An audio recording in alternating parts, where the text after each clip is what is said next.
விருதுநகர் மாவட்டம் திருச்சுழி தொகுதியில் திமுக வேட்பாளர் தங்கம் தென்னரசுவை ஆதரித்து தேமுதிக தலைவர் பிரேமலதா விஜயகாந்த் பிரச்சாரம் மேற்கொண்டார்.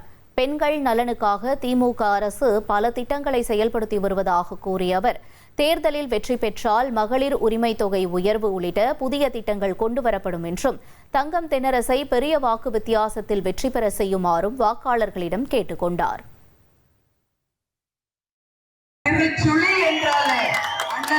கோட்டை என்பதை வர இருக்கின்ற தேர்தலில் உறுதியாக நீங்கள் நிறைவேற்ற வேண்டும். நல்ல ஒரு வேட்பாளர், படித்தவர், பண்பாளர், மக்களுக்காக உழைக்க ஒரு சிறந்த வேட்பாளரை உங்களுக்காக அண்ணன் ஸ்டாலின் அவர்கள் கொடுத்திருக்கிறார்.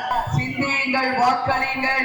1,28,00,000 மனங்களை வென்ற தந்தி டிவி யூடியூப் சேனல். தவிர்க்க முடியாத தம்ப்நெயில், கலக்கலான கான்டென்ட்ஸ். நீங்களும் இந்த குடும்பத்தில் இணைய இப்பவே சப்ஸ்கிரைப் பண்ணுங்க. அசுரபலம் கொண்ட எங்கள் டிஜிட்டல் கரங்களில் உங்கள் விளம்பரங்களை சேர்க்க வாட்ஸ்அப் பண்ணுங்க. 8939888838. Email advttv@dttv.in.